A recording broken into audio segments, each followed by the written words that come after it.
Delicate subject, and it's been undertaken by Lady Mosley, Diana Mitford as was, with the assistance of a friend and colleague of the Windsors, Jack Levian.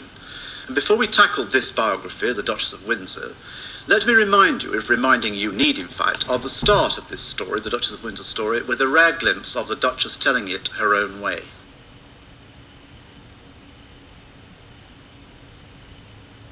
That was an earlier scene from a King's story which Jack Levian made in 1964. Now, Lady Mosley, when did you see the Duchess of Windsor last?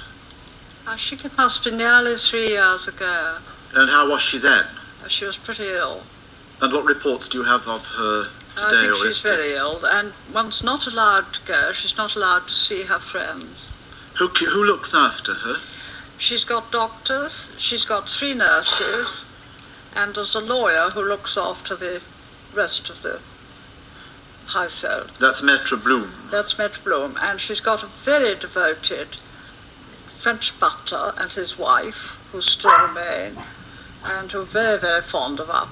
Does the Duchess know that you've written this book? I doubt it. Why did you do it? Why did you elect to do it at this stage of what is left of her life? I did it because so many extremely unkind and, in my view, untrue books are being written about them both. And I thought it was about time somebody who was fond of them and knew them fairly well did write. Though I didn't think that myself. I mean, I was asked to do it, and then that came into my mind, and I decided I would. You're telling me that everything that can be said about the Duchess of Windsor and about the Windsor story is actually in the book. I mean, the fact that she's about to die will make... No, I wouldn't say that. You see, it's quite a fairly short book, but I think the essential is there.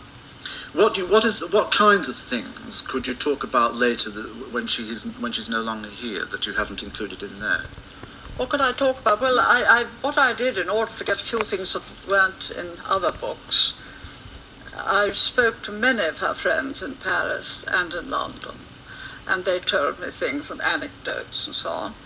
And a cousin of ours, who was a query many years ago when he was prince. Who is that?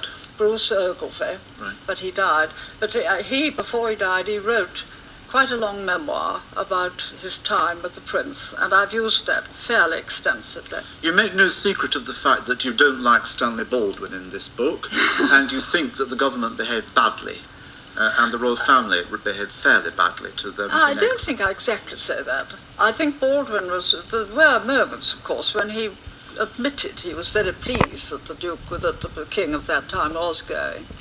He actually said to somebody, which I think proves that, it was the only moment I was frightened. I was afraid he might wish to stay. Why would Baldwin not let the Duke of Windsor pay tribute to the Duchess of Windsor in his abdication speech? Why, indeed. That was so mean. And I'm so glad to think that the Duke was able to say what he wanted to say himself. But what was Baldwin afraid of there? Baldwin, I suppose, was furious. You see, he was a real old-fashioned goody-goody. And I suppose he thought, why should I say anything nice about her? I expect he was under pressure as well, probably. Did you see them at all in your experience with them as friends? Did you see them closely attached to each other? Were they fond of each other till the end of his life? He was absolutely adored her. And how did he display that? Well, however many people were there, he more or less only had eyes for her. I think it's something quite unique, in my experience, that middle-aged or old people who've been married for over 30 years should go on being so completely in love as he was. As far as she went, I think she was devoted to him, and she did her utmost to make him happy, and she succeeded. And that's where I think one should pay tribute to her, because he gave up so much, and in the event, she made him extremely happy. Why do you think finally she didn't withdraw? She offered to withdraw as the abdication crisis grew. Because she rang him up. Which wasn't easy in those days from France, awful lines. Huh? And each time he said, I think you misunderstand things, you don't realize how far it's gone.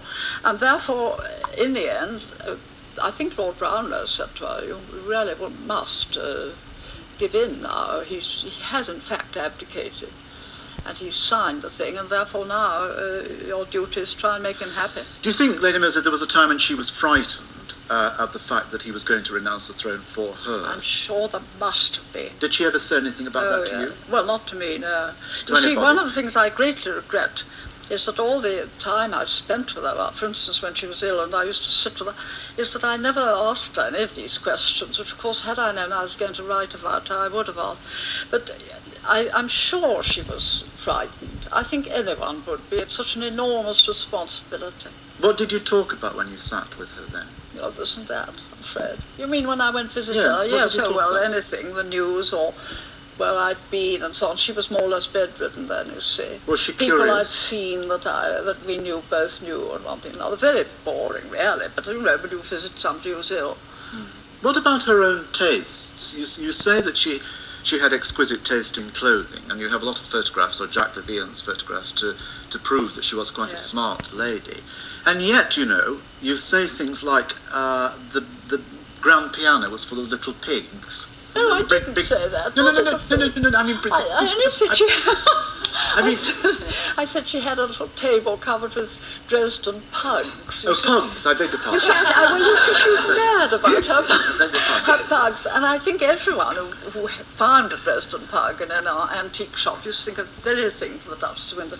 So she had them in all sizes. No, I only think that's really royal, because they love little ornaments, don't they? The royal family? I think they so. love I don't know dogs this, as well. but I mean in the past they have. Yeah. But and she was also up to date with all the newses. You say she kept digging the Duke of Windsor and saying, "Have you heard of Liberace?" No, she really was me. You see, she thought I was such a fool that I would never have heard of Liberace. She said it in a sort of an accusing way. I'm sure you've never heard of Liberace. Well, of course I had, really. I said I had. What do you think, or why do you think, that there now is no record of any conversations between the Duke and Duchess of Windsor on the one hand and Hitler on the other? They met. There is now no record. Yes, well, that is something which I've no idea of. Because you see, if David Irving says in his book, I mean, one can find a transcript of nearly everything except that. That's what he says. You see, I've no idea really at all. But you must have speculation about that. I mean, I suppose somebody tore it up, or... But what do you think it said? Why did they tear it up? Well, first of all, why was it destroyed? And secondly, what was in it? I should think quite ordinary things, if you ask me. You see, you've got to remember the date of that. It was 1937. And all sorts of people were going to see Hitler. Lloyd George went, and Lord Londonderry went, and Lord Halifax went, and various politicians. And I suppose possibly some order was given, but I cannot imagine that there was anything very interesting in it. And I think there is, in fact, somebody still alive who was there.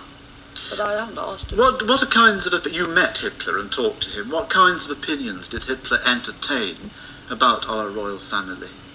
Well, I said that in my book. Unfortunately, I'd never asked him about the Windsors. You see, all these things I regret now. But I remember him saying what a wonderful little girl the present Queen was. She was only 9 at the time, but he'd seen her on a newsreel. And he told you that? Yes, he said, oh, she's wonderful. And what about the other people you knew in Italy, like the Goebbelses, with whom you were friendly? Did they entertain? Again, they met them, but I don't know. Now, what do you think that the Duchess of Windsor did after the abdication until now that was of significance or of importance other than having a good time? I think the only important thing she did was that she kept her husband completely happy insofar as he adored her, and he wanted her always there, and she practically always was. There are very few married couples who are so close as they were, really. It's quite unusual.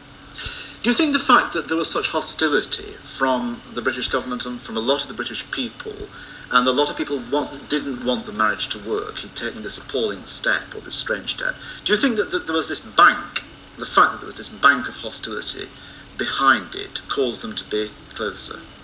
Yes, it's possible, but you see, I think he was a very unusual man, and he'd set his heart on marrying her, and when he had married her, he was perfectly happy as long as she was there, and as long as she was happy.